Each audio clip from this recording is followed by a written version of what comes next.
Hi, Aquarius, Sun, Moon, and Ascendant. This is Dane, and I'm going to be doing your May 2023 new moon reading for you. Now, I ask if this reading resonates with you. Don't forget to like, comment, and subscribe. It helps me out more than you'll ever know, especially since I had to take that break to take care of sick family members and have fallen off the YouTube algorithms, line of sight. So by you guys liking, commenting, and subscribing, you're appeasing the YouTube algorithm gods and helping me to be seen. So thank you so very much for doing so. I'm so grateful to each and every one of you. If you're interested in any of the cards that I'm using, they will all be listed in the description box below. And I want to apologize for my voice. I am a bit stuffed and suffering from really bad allergies, so do bear with me. Now, with that said, let us clear the energy space, raising our own energy vibration and releasing any negativity. This cleanse and meditation will be accompanied by a loud sound. So take a nice deep breath in, exhaling whenever it feels comfortable for you.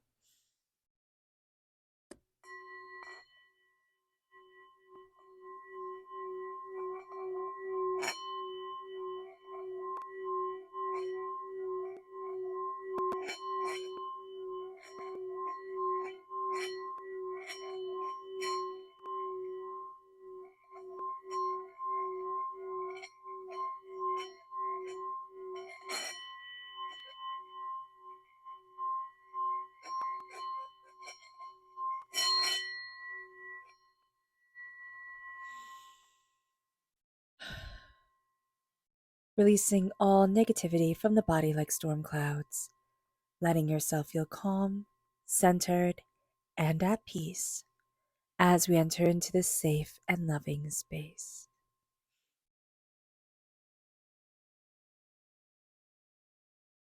So let's see the energy we need to be mindful of during this time. Angels and spirit guides show me clearly. Guide this reading and show me clearly. This is the Prince of Wands reverse. So what's really interesting is that we have Mercury squared Jupiter, which can make us really active in starting new projects and taking bigger risks to go after what we want. Now, why I'm bringing this up here and now is because Mars rules Aries. Mars is a fire sign energy, and we have ourselves being mindful of an erratic fire sign energy coming in. So just knowing that during this time with Mars square Jupiter, we need to choose our fights very carefully. We can be more inclined to really to fight more. We can be, or we can have people in our lives more inclined to fight more, which can bring down our energy, bring down our way of wanting to move forward, our way of achieving our happiness. So just be very mindful of this. This is very much a might equals right energy. I can force it to happen. I can make it happen. It's kind of like I just see it as a very young, like little boy energy type of thing, or tomgirl kind of thing where I can do it. Don't worry, I can do it. I can have it be just like this, and I'm not going to give up until I make it work. But they can't make it work because they're just forcing it. So just be very aware. But that's how I see it. I see it very much like a little boy who's like, no, I don't need help. I can do this, and they're just so frustrated also with not being able to get it done right, but they don't stop. Like, it's not stepping back and saying, oh well, maybe I need to think this through, or maybe I need to ask for help type of thing. So just be aware of this during this time. Let's see what spirit has to say. Angels and spirit guides show me clearly. Guide this reading. Here we have inspire reversed. We need to go and seek out inspiration. We can feel very uninspired or kind of like stuck in a rut. Excuse me. I'm so sorry. During this time. So just know that seeking out inspiration can be one of the most beneficial things for us. Saying, you know what, I'm going to go to that fair, or I'm going to, watch this show that I've been meaning to watch, or read this book, because we will start to get more and more inspired as we do so. We have to feed ourselves with inspiration, and that's going to be so important for us, Aquarius. So let's see what the tarot has to say. Angels and spirit guides show me clearly. Guide this reading. Ooh, okay.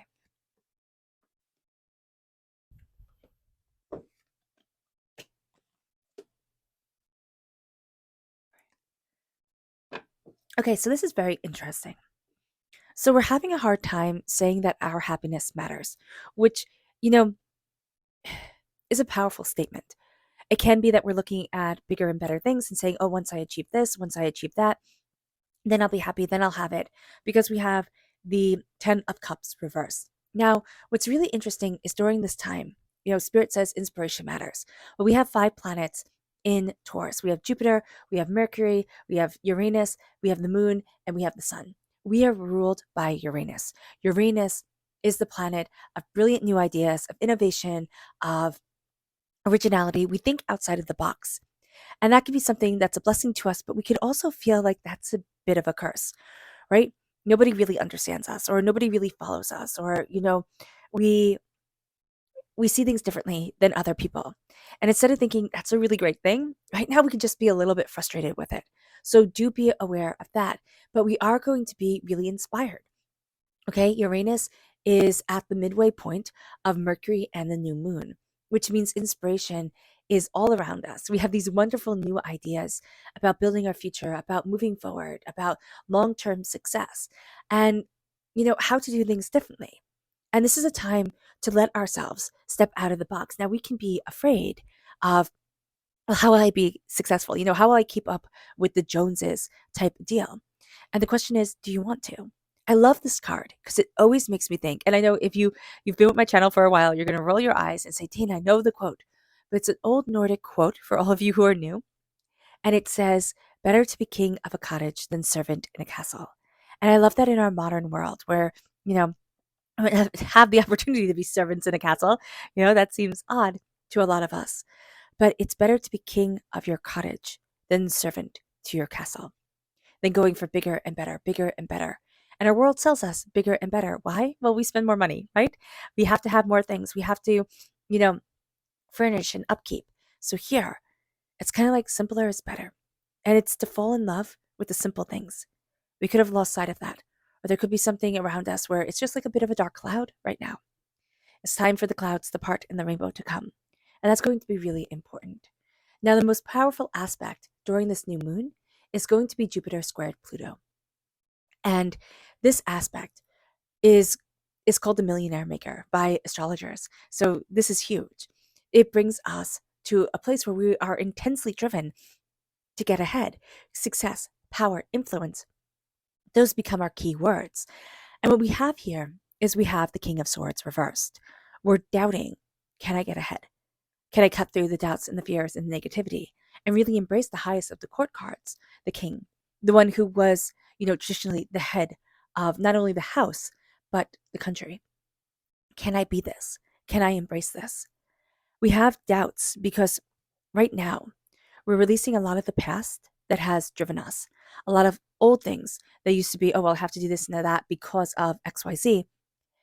They're falling away. Like we're going through this very, very big, very promising shift. And we're releasing a lot of negativity that has been around us. This is negative Capricorn energy, but this is also, devil energy. This is energy that's kept us stuck. It's reversed here. And so we're looking at addictions. We're looking at, things that have held us back. And it doesn't mean that our addictions have to be something like drugs and alcohol and sex and food and shopping. They could be very different addictions. They could be addicted to others seeing us as successful, or it can be addicted to anxiety, or it can be addicted to, procrastination, those type of things that we don't think of as addictions. Or even, oh my gosh, everybody always compliments me on how well I cook or how clean I keep my house or something like that. And so instead of it just becoming something that is what we do, it becomes something that we value our worth off of. And we're going to be letting go a lot of those social constructs during this time, and a lot of the things that had kept us held back. And we're really starting to question, what is my happiness? What is my joy? What is my desire? Where do I want to be? Because as much as this aspect of Jupiter squared Pluto is the millionaire maker, it also can create crippling debt. It can have us always seeking more and more and more and more and more to prove ourselves to more people, to get more people's approval, to accumulate more in our lives. And this can be a time where actually to make our millions, right? Whether that be financial success or what we value as much as money, to be super successful, we can look at things and say, I'm scaling back. I'm looking at what's really important to me. And part of that is going to be to see how hard we've worked. We can be our own worst enemy during this time. We can overthink and overanalyze and push and push and push until we don't see ourselves. We're not seeing the beauty or the whimsy. And again, we're ruled by Uranus. We need that brilliance to come in. We need the inspiration. We need the, you know, the originality, the daring to think new ideas, the cutting through doubts and fears and negativity to stand in ourselves. We have the two ravens off here, which always make me think of Hunin and Munin from Norse mythology. Now, this is Celtic mythology. We have the raven at the head. And the raven in Celtic mythology is the Morgan. And the Morgan is, yes, the harbinger of death, right? But also the harbinger of creativity, the harbinger simply of change, of powerful change, of what needs to die away for the new to come forward, for the power to step into our lives. And we're cutting through doubts and fears and negativity to find us. And it brings us to the Queen of Wands. This always makes me think of a mix between, Hestia in Greek mythology and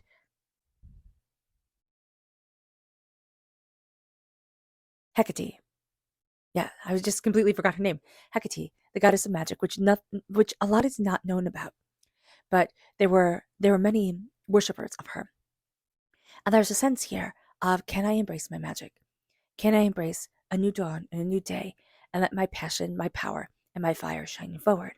As much as we're being told to be mindful of this very kind of reckless, young, the best way I can describe it is reckless, young, masculine energy of it all. It's kind of like, the little boy who throws everything around and crashes all the cars, or the teenager who drives too fast type of thing. Can we then also embrace the sacred feminine aspect? This is a sacred masculine aspect that we have to go through in life. All of us go through this to one extreme or another. But can we find then the sacred feminine aspect in life of settling into what is our passion, to the dawn of our existence, to creating and cultivating what is important to us, whether others see its worth or don't get it at all? That's none of our concern.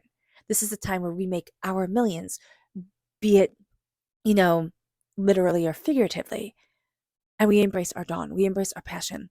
Hestia is my favorite Greek goddess because she was one of the main ones. She was right up there with, Athena and, Artemis and just, all the greats, all the ones that we know now.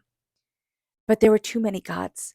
There were too many goddesses and not enough gods. There was an uneven number. And so Hestia, after the Olympians were defeated, or the Titans were defeated, and everybody was settling into their Olympic thrones, they started to fight again. And there was going to be another big war. All the Greek gods and goddesses, they were going to have another big war of who got to stay and who had to leave. So there would be an even amount. And Hestia was done. She was like, listen, there was enough bloodshed. There was enough fighting. I'm done. I'm stepping down. And so she became the minor goddess of the hearth, which was the center of every Greek home. And the golden age of Greece lasted for 50 years? But then she was also the center of every Roman home. And that is huge, how long she lasted through the golden age of Greece, which all of us, get taught in the Western world, and the power and the might of Rome. And so here, we don't always have to be number one to be number one. And I think that is a sneaky reality of the Queen of Wands as we embrace our dawn and we embrace what we desire. Now let's see what the moon has to say for herself. Angels and spirit guides, show me clearly. Guide this reading and show me clearly, angels. And spirit guides, angels. And spirit guides, show me clearly. Guide this reading.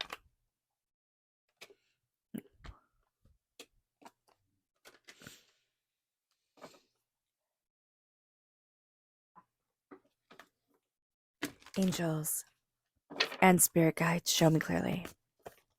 Guide this reading and show me clearly. Oh, perfect. Okay. So here, the bonus cards that came out were fear, reverse. We're releasing a lot of fear. And we need to remember self-love. We need to remember that loving ourselves matters. Because sometimes, like any good humans, we forget. acceptance of our dreams and our desires, of what we love and what we want, not comparing ourselves against everybody else, and the end of a tough cycle approaches. And that's so important to know. We're going through some heartbreak because we don't feel, the rainbow. We don't feel like the light of the end of the rainbow is landing on us. But at the end of a tough cycle approaches, we're starting to be able to see that. And this reading isn't just for this new moon only on the 19th. It's from new moon to new moon. And that's going to be very powerful. Excuse me. And it says here, what do you need to release? And realization. What do we need to release as we realize that we ourselves are the key and we need to walk through? What are we holding ourselves back from? What is it that we deeply desire that we're not seeing for ourselves? It brings us then to stepping out of our comfort zone, which is what we're going to be doing. But we're having trouble having faith in letting go of the old. With the Six of Cups, these are, reminiscences coming forward. It says it's easier to live in the past than the present. We have to have faith in the present and in the future. Step out of our comfort zone and know that there's so much more out there. It brings us to your commitment is being tested, but you are protected. You're releasing a lot of negative energy. This is addictive energy, vampiric energy, hurtful, hateful energy. And you're also learning how to embrace your nature, what you desire. Remember, the devil is a conglomeration of pagan, nature gods, of what couldn't be contained, and so was then demonized. And here it's like, don't demonize nature of what we desire. Yes, we have to have constraints on everything because, some will take it too far to an extreme that is harmful and hateful. But here, it's very much a sense of things can be beautiful and not so controlled. I always think of, when I see the devil card, I always think of the gardens of Versailles. And it's gluttonous, right? But nature is so controlled. Everything is so carefully maintained. And Versailles is gorgeous, don't get me wrong.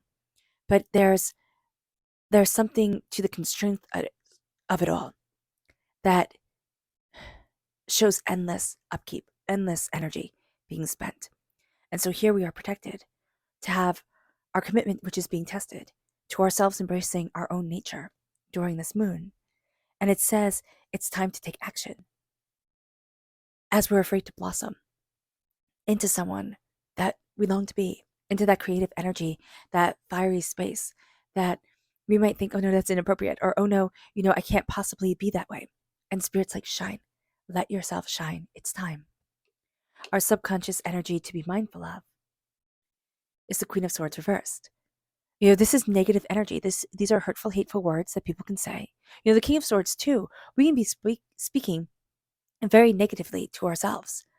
And we can be taking on people's negative words and saying, well, they wouldn't say it if it wasn't true, right? There's an ounce of truth to every criticism. And it's like, yeah, sure. But I mean, there's an ounce of good in everyone, right? And some people, you just have to look really, really hard and it's not worth the effort because there's more evil in them than good, type of thing. So it's like, stop it. Stop trying to rip yourself apart because others are being hurtful and hateful. It moves us to our subconscious spirit message, which is light reversed. Now, with a new moon, there is darkness. And there's a sense here of knowledge coming through the darkness. The light goes inward. Do we see the light flickering within us? Our chi energy, our dawn energy, our connection to the universe that grows and grows. It brings us then to our subconscious tarot message, which is the Two of Swords. New paths are coming forward. We had the idea that it would be one way or another, but new doors are opening in a way that we hadn't imagined. And we start to see ourselves here with this moon releasing old expectations, but also releasing old negative energy that was stored in us and it flying away like butterflies, which I love that. I just saw that right now. And it says, prosperity lies ahead. And this is the new moon in Taurus. So as we release this new moon in Taurus, which is where we stand right now, says prosperity lies ahead. All right, Aquarius. I hope this reading has resonated with you. I wish you nothing but light, love, peace, and happiness. May harmony always be with you. I am sending loving, healing energy to each and every one of you. I love you all and stay safe. Let's end this reading with a meditation, a clearing away of negative energy, a raising of our positive energy as we embrace the power, intensity, and beauty of this time and of ourselves. So take a nice deep breath in, exhaling whenever it feels comfortable for you.